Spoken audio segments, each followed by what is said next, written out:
जगन और मगन दो भाई थे। जगन एक बहुत बड़ा व्यापारी था और उसे रुपए पैसों की कोई कमी नहीं थी। जगन का छोटा भाई मगन था। किसी समय मगन का भी बहुत बड़ा व्यापार था, लेकिन व्यापार में घाटा होने के कारण मगन तंगी भरा जीवन बिता रहा था। लॉकडाउन की वजह से पूरा शहर सुनसान पड़ा था। शहर के सारे व्यापार और काम धंधे भी बंद पड़े थे। हर व्यक्ति खाने पीने की चीजों को लेकर परेशान था। जगन पर लॉकडाउन का कोई असर नहीं पड़ा था, क्योंकि उसके पास रुपए पैसों की कोई कमी नहीं थी और अनाज और खाने पीने का सामान भी उचित मात्रा में उपलब्ध था। हर तरह से सुखी होने के बाद भी वो किसी की कोई मदद नहीं कर रहा था। दूसरी तरफ मगन भले ही तंगी में था और अनाज और खाने पीने की अन्य वस्तुओं की कमी से जूझ रहा था, वह दूसरों की मदद करने से पीछे नहीं हट रहा था। लॉकडाउन में भी वह लोगों की हर संभव मदद करने का प्रयास कर रहा था। एक दिन की बात है, जब जगन और मगन सुबह सुबह अपने अपने दरवाजों पर ताजी हवा का आनंद ले रहे थे, तभी एक गरीब और बीमार दिखने वाला बूढ़ा आया और जगन से बोला, बेटे, मैं कई दिनों से भूखा और बीमार हूँ। कृपया मेरी मदद करो। अगर मुझे कुछ खाने पीने को नहीं मिला तो मैं जल्द ही मृत्यु को प्राप्त हो जाऊंगा। अरे बड़े आए मदद मांगने वाले, दूर हट बूढ़े। मैंने कोई यहाँ धर्मशाला नहीं खोला जो तुम सुबह सुबह मुंह उठाकर आ गए। जल्दी जाओ यहां से, नहीं तो मैं भी बीमार हो जाऊंगा। जगन का जवाब सुनकर बूढ़ा उदास मन से मगन के घर की तरफ बढ़ा, लेकिन जगन का व्यवहार देखकर उसे हिम्मत नहीं हुई कि वह मगन से सहायता मांगे। वह अभी आगे ही बढ़ रहा था कि तभी मगन ने आवाज लगाई, बाबा, इधर आइए, डरिए मत। मैं आपकी सहायता करना चाहता हूं। चिंता की कोई बात नहीं है, सब ठीक हो जाएगा। आपको कुछ नहीं होगा। यह कहकर मगन घर के अंदर से खाना और पानी लेकर आया और उसे बूढ़े को दे दिया। बूढ़े ने वहीं बैठकर भोजन पूरा किया और थोड़ी देर बाद जब वह जाने लगा तो मगन ने उसे रोककर कहा, बाबा, आप ऐसी हालत में कहां जाएंगे? यहां से कुछ ही दूर पर मेरा एक कमरा खाली पड़ा है। मैं कुछ दिनों के लिए आपका बंदोबस्त वहीं कर देता हूं। आप वहीं रहिएगा। जब तक आप पूरी तरीके से ठीक नहीं हो जाते, तब तक आप आराम से रह सकते हैं। ठीक है बेटा, जैसी तुम्हारी मर्जी। बीमार बूढ़े ने मगन की बातों को मान लिया। उसके बाद मगन ने बूढ़े को उस कमरे तक पहुंचा दिया। लगातार 2 हफ्तों तक मगन ने उस बूढ़े की सेवा की और उसे समय पर भोजन और पानी देता गया। 2 हफ्तों के बाद जब बूढ़ा पूरी तरह स्वस्थ हो गया तो वह मगन से विदा लेते हुए बोला, बेटा, खुद कठिनाइयों में होते हुए भी तुमने मेरी बहुत सेवा की। मैं तुम्हारी सेवा से बहुत प्रसन्न हूं और तुम्हें एक इनाम देना चाहता हूं।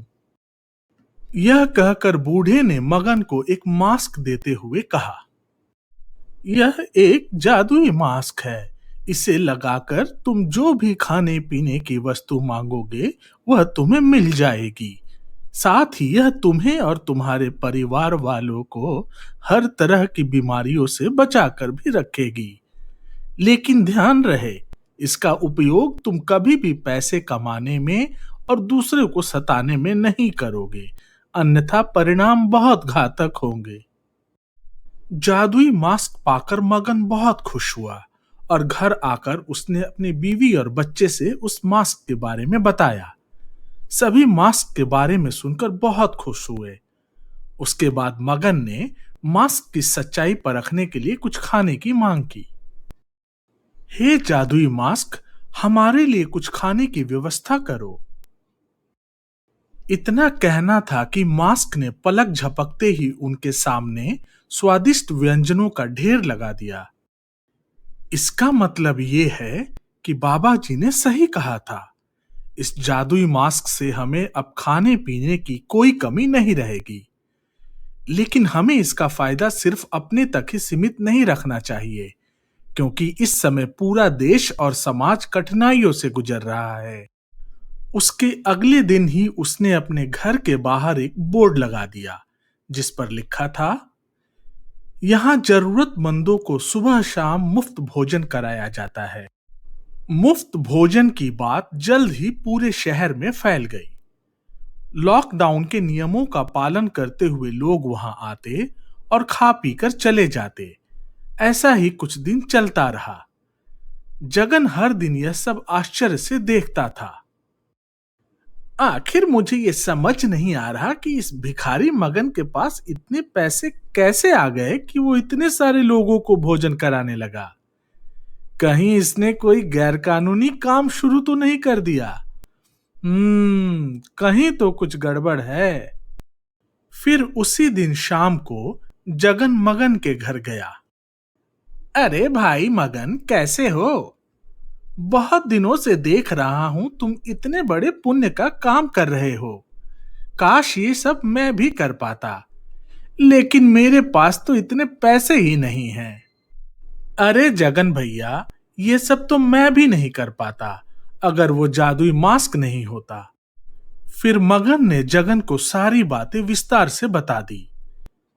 यह सब सुनकर जगन एकदम चौंक गया, लेकिन उसने अपने चेहरे से कुछ भी जाहिर नहीं होने दिया। अच्छा मगन, अब चलता हूं, रात बहुत हो गई है। ऐसे ही अच्छे काम करते रहो, भगवान तुम्हारा भला करेगा।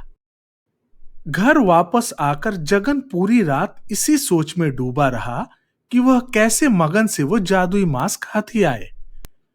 अंततः उसके दिमाग में एक खतरनाक योजना आई और वह सुबह होने का इंतजार करने लगा।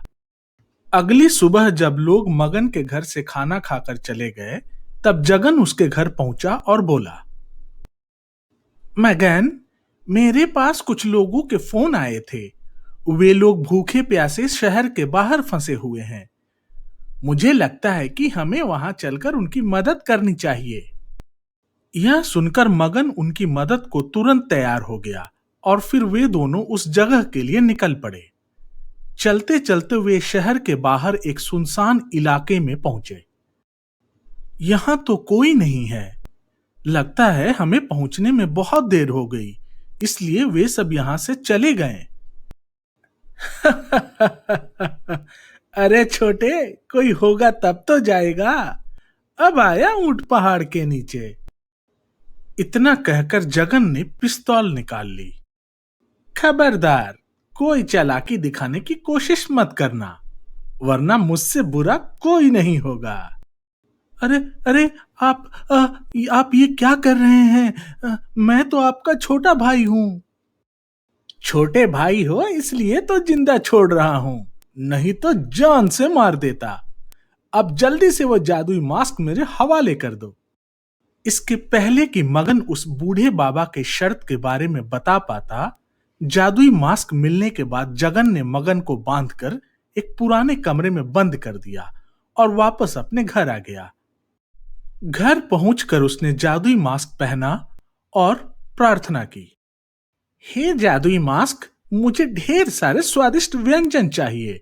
मुझे बहुत जोरों की भूख लगी है। इतना कहते ही वहां ढेर सारे सांप प्रकट होकर फुफकारने लगे। जल्द ही उन सांपों की संख्या बढ़ने लगी। यह सब देखकर जगन काफी डर गया। उसने सोचा कि यह सब जादुई मास्क की वजह से ही हो रहा है, इसलिए उसने मास्क को भूतिया समझ जलाने की सोची। अभी वह मास्क को आग के हवाले करने वाला ही था, तभी वो बाबा वहां प्रकट हुए।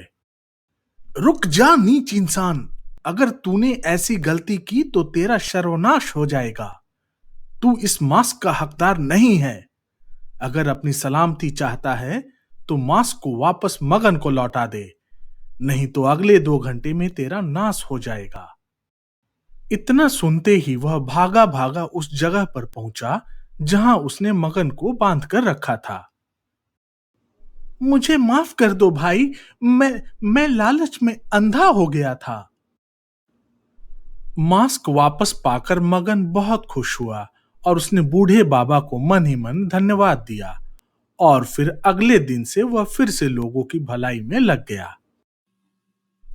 Thank you for watching this video. Don't forget to like, comment, share and subscribe.